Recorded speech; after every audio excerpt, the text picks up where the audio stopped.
Aloha! Greetings to all and welcome to Keep Living the Dream. My name is Matt Higashida. And I'm Susette Higashida.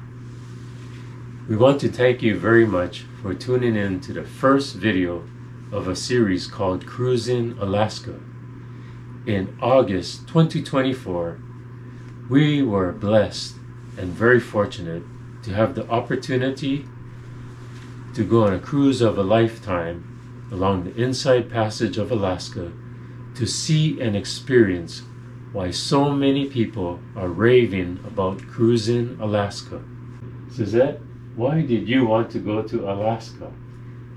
I wanted to go to Alaska to see the glaciers before they all melted. Matt, why did you want to go to Alaska? I wanted to go to Alaska to see the awesome wildlife, to see salmon swimming upstream, bears catching salmon, and possibly to see humpback whales breaching. And I also wanted to go to Alaska on a cruise because I heard the food was really good on the ship.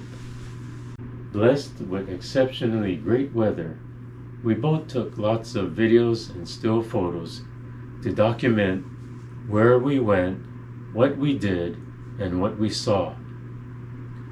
We thought it would be best to combine our images to create a complete record of our incredible cruise along the Inside Passage of Alaska. Therefore, we collaborated to share our images, our perspectives, and thought it would be valuable to share some insights about each port of call we visited. After researching all the different cruise line options, we decided that Princess had the best option for us because of their education and because of also what I read that Princess does Alaska the best. Matt looked over all the route options and decided that we should start in Vancouver and go northbound and end in Whittier. I'm glad we took that route, and our journey begins in the city of Vancouver. The potential for technological problems and flight delays are very real. Therefore, we decided to fly nonstop from Honolulu to Vancouver and arrive 2 days before our scheduled embarkation date aboard the Grand Princess. This decision made traveling less stressful because we were responsible for getting to Vancouver on our own, and we were not going to miss our ship. After arriving early in the morning in Vancouver, we caught a taxi and went straight to our hotel called the Vancouver Marriott Pinnacle Downtown. Although we were too early to check into our room, the check-in reception desk staff was very helpful by storing our luggage so we could get some breakfast. Aloha kakahiaka. Good morning. Today is August 12th, 2024. Susette and I arrived from Honolulu and we came here to Vancouver. And now we're eating breakfast. We're starving. So halfway through this meal of hash browns with scrambled eggs and smoked salmon and sourdough bread, I decided to add some Okinawan sweet potatoes. And this is what was missing for this meal. And Susette is so busy, she's so hungry, enjoying her meal. And this is called a pannekoeken. This is a Dutch pancake, slightly heavier than a crepe. And she said it tastes kind of like bread, but she has apples and ham. So yeah, we're gonna just enjoy this meal. The Dutch is a nice place to enjoy a meal, and we're right at the water's edge. After we ate a hearty breakfast at a restaurant called The Dutch, we leisurely took our time to walk around Cole Harbor and saw some very interesting sights. We were right next to the Jack Pool Plaza, where we saw the 2010 Winter Olympic Games cauldron and the digital whale. After doing some research, we learned that John Wilson Jack Poole was a successful Canadian businessman who, as head of the Vancouver Olympic Organizing Committee, he will be best known for bringing the 2010 Olympics and Paralympics to Canada. This is the Olympic cauldron that was used for the 2010 Olympic and Paralympic Games. This free day to check out the waterfront and surrounding areas gave us a general idea where we would be boarding the ship.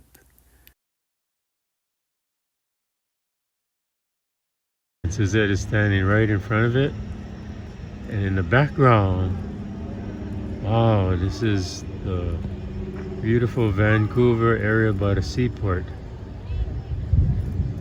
Just such a nice protected area. There's a floating chevron refueling station right in the middle.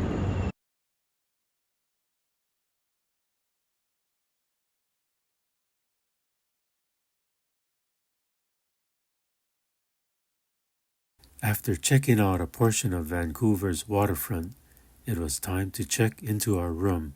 All this walking made us hungry, and we went back to the Jack Poole Plaza to have dinner at the Cactus Club Cafe. Susette and I enjoyed the fresh wild-caught steelhead trout with baby broccoli and turmeric rice. It was nice to share an order of sweet potato fries too. Below the Cactus Club Cafe was a showcase dedicated to Jack Poole.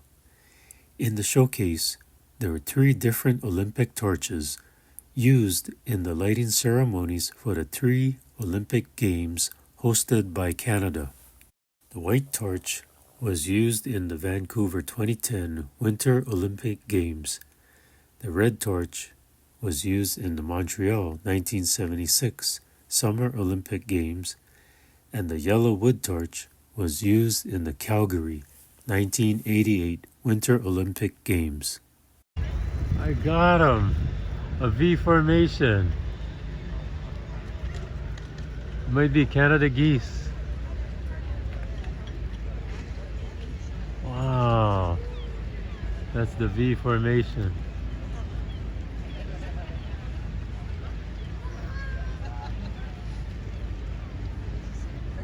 Pretty nice area.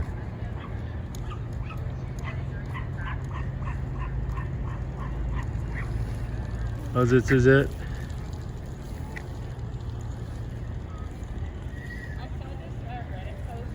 Okay. Alright, I think we're gonna go back to our hotel and call it a day today. Aloha kakahiaka. Good morning, everyone. Today is August 13th, 2024. And we're having breakfast here at the Vancouver Marriott Pinnacle downtown. And Susette is having some avocado toast with some salad and fruit, nice fruit. The lady is having And this good-looking gentleman is having the. So lucky to have the smoked salmon and everything. So yeah, looking forward to a great breakfast. Aloha. We decided to check out the gluten-free breakfast options at our hotel. Susette had the avocado toast, and I had the smoked salmon everything. Breakfast was awesome, and we were ready to explore Vancouver. We decided that the best way to see Vancouver was to do the hop-on, hop-off bus tour. You can get a 1 or 2 day pass for the tour. We purchased a 1 day pass because you can get on and off at any stop along the 14-stop route. A tour guide on each bus provides a commentary with a brief history about each point of interest as the bus passes them. Vancouver seemed to be a pedestrian-friendly city, and we didn't need to rent a car. The hop-on, hop-off bus was a great way to transit around the city, so we decided to go directly to Stanley Park. Doesn't seem to mind that we're watching. Yeah. As we were walking to the Vancouver Aquarium, we saw a pileated woodpecker chipping and chiseling out a hole in a tall tree. The pileated woodpecker is not a migratory species, so this woodpecker will stay year-round in this region. Pileated woodpeckers make holes or cavities in trees for various reasons. They will make holes in trees to nest in during the fall and the winter, and they often use the same hole for roosting during the breeding season. Pileated woodpeckers normally excavate nest cavities in late March and early May, and takes about 3 to 6 weeks to complete them. Stanley Park is 1,000 acres and is recognized to be one of the greatest urban parks in the world. Stanley Park is known for its rainforest ecology, ancient cedars, wildlife, and includes a major attraction called the Vancouver Aquarium. Wow. This is amazing. We're in Stanley Park. Today is August 13, 2024. Part of the wildlife that we came to see. As we began walking through the Vancouver Aquarium, we saw displays with evidence of past aquatic life.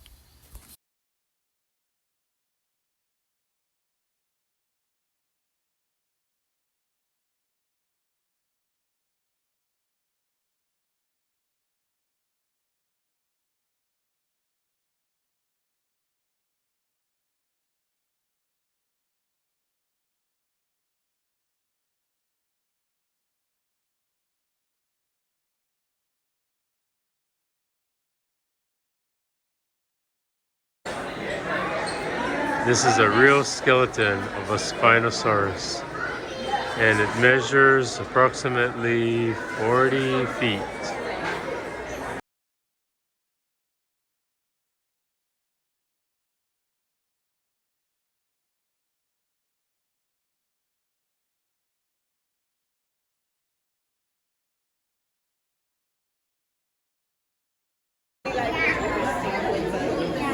This is the jellyfish display. So these guys basically have to wait for their food to drift along and come into their tentacles where they can sting them. When they are stinging, they are injecting venom into their prey. They have poison to paralyze it so it can't move, and then they can eat them. This is the white sturgeon. And there's also coho salmon. I still think that's a trout.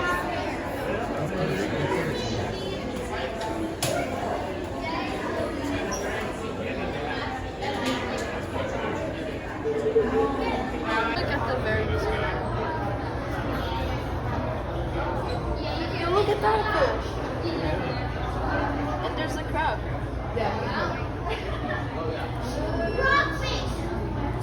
Crab right there.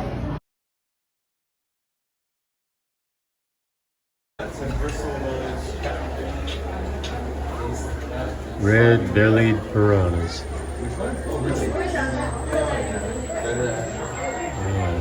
The aquarium had a whole section on species found in the Amazon. This fish is called a tambaqui. It is the largest fruit and seed-eating tropical freshwater fish. Large tambaqui are the highest priced fish in the central Amazon region and have been heavily exploited since the 1960s. It can grow up to about 3.5 feet in length and weigh about 88 pounds. This is the electric eel. Huge. Huge. They crack us hard.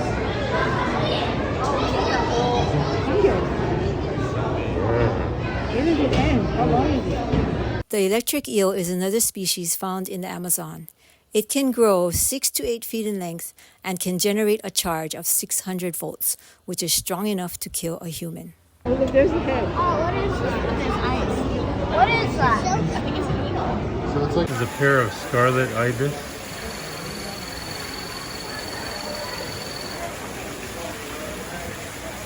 The Vancouver Aquarium had an extensive collection of aquatic resources and included displays of birds, mammals, and reptiles. One monkey is cleaning the other monkeys.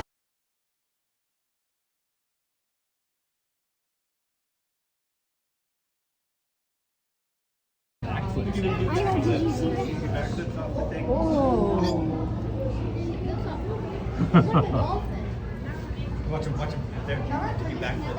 See? Yeah, look at that. Wow. Later, we found out that the Vancouver Aquarium's mission is to conserve aquatic life through education, research, direct action, rescue, and display.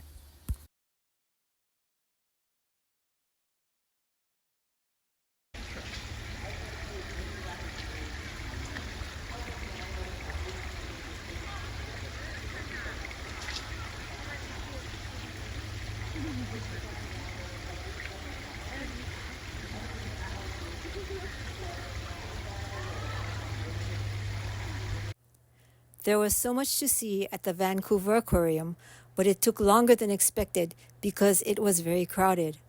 After the aquarium, we got back on the bus to go see the steam clock in Gastown. The steam clock, Gastown's most famous landmark, is powered by steam. It was built to cover a steam grate that was part of Vancouver's steam heating system and to prevent people from sleeping on the spot in cold weather. The steam powers the whistles that produce a short chime every 15 minutes and a longer chime on the hour.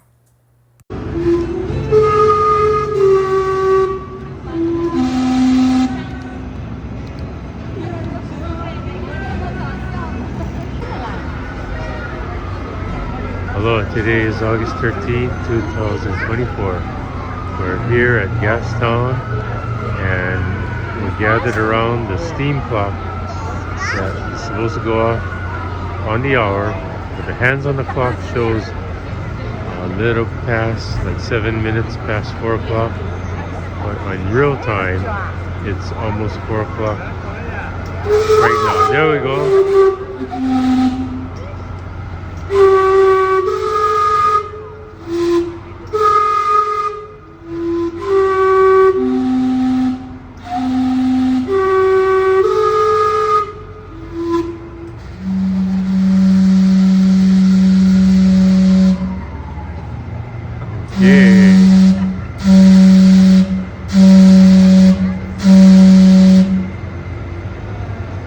Like I was saying, the hands on the clock shows that about 7 minutes faster than the real time. So just 7 minutes faster.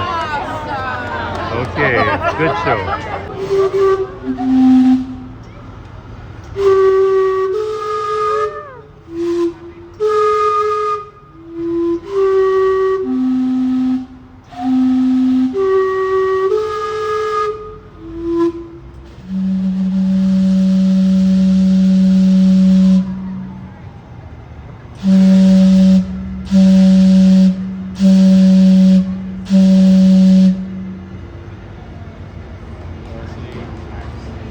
Gastown was named after an English mariner named Captain John Dayton, whose talkative nature earned him the name Gassy Jack. Legend has it that he offered the lumber mill workers free drinks in exchange for labor, and his saloon was built in 24 hours. The city tried to rename Gastown to Granville, then changed it to Vancouver, but in the 1960s, the name Gastown stuck, and it is currently known as Gastown today. We ate at the Water Street Cafe, where they had live music.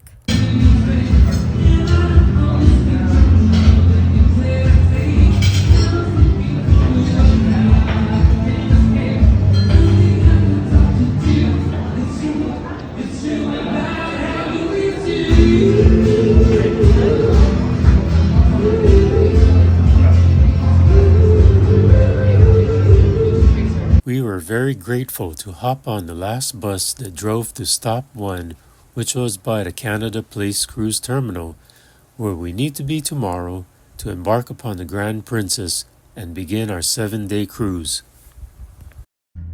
This is the view from our room.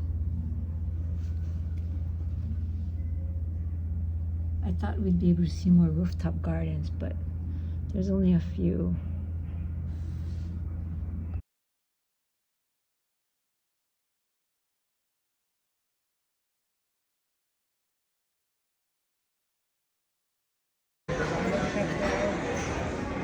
This is called smoked salmon everything. It has smoked salmon on a bed of spinach, and there's some potatoes all around for carbs, and it has scrambled eggs and hollandaise sauce. Oh, this is so good.